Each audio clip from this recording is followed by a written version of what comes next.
ನಿನ್ನೆ ನಿಮಗೆ ಗೊತ್ತಿದ್ದಂಗೆ last week ನಾವು ಒಂದು ಟಿ ಅಸ್ಗರ್ ಅವ್ರಿಗೆ ಅಟ್ಯಾಕ್ ಮಾಡಿದಂತಹ 307 ಕೇಸಸನ್ನು ಹಾಕಿದ್ವಿ.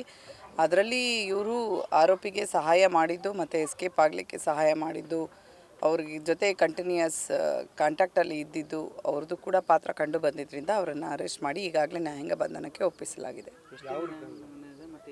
14 ಡೇಸ್ವರೆಗೆ ಆಗಿದೆ. ಇಲ್ಲೇ ನಾವು ಬಂಧನ ಮಾಡಿ ಅವ್ರಿಗೆ ಇದು ಅವ್ರಿಗೆ ದುಡ್ಡನ್ನು ಕೊಟ್ಟಿರ್ತಾರೆ. ಅವ್ರು ಹೊಡೆದು ಅದೇ ಕಾರಲ್ಲಿ ಬಂದಿದ್ದು ಮತ್ತು ಅವನು ವಾಪಸ್ ಹೋಗ್ಬೇಕಾದ್ರೆ ಕೂಡ ಅವ್ರ ಜೊತೆಯಲ್ಲಿ ಹೋಗಿರೋದು, ಇದೆಲ್ಲವನ್ನು ನಾವು ಪರಿಶೀಲನೆ ಮಾಡಿ ಇದು ಮಾಡಿದ್ದೇವೆ.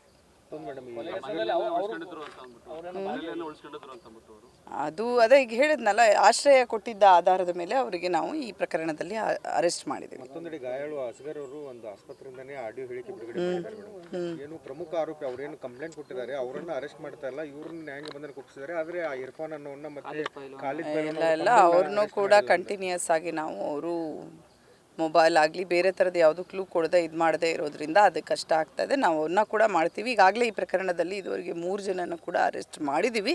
ಅವ್ರನ್ನೂ ಕೂಡ ಶೀಘ್ರದಲ್ಲೇ ಬಂಧಿಸ್ತೀವಿ. ಇದಕ್ಕಾಗಿ ಈಗಾಗಲೇ 3 ತಂಡಗಳನ್ನು ಕೂಡ ನಿಯೋಜನೆ ಮಾಡಿದ್ದೀವಿ. ಇರ್ಫಾನ್ ಅನ್ನೋನು ತುಂಬ ನಟೋರಿಯಸ್ ಇದ್ದಾನೆ. ಸುಮಾರು 4-5 ಕಿಡ್ನಾಪ್ ಕೇಸಲ್ಲೂ ಭಾಗಿಯಾಗಿದೆ. ಇಲ್ಲ ಒಂದರಲ್ಲ, ಇಲ್ಲ ಆ ಥರ ನಾನು ಪರಿಶೀಲನೆ ಮಾಡಿದ್ದೀನಿ. ಆ ಥರದ್ದು ಕಂಡು ಬಂದಿಲ್ಲ. ಇವ್ರದ್ದು ಏನಿದೆ ಅದ್ರ ಬಗ್ಗೆ ಪರಿಶೀಲನೆ ಮಾಡಿ ಶೀಘ್ರದಲ್ಲೇ ಕ್ರಮ ಕೈಗೊಳ್ತೀವಿ. Thank you.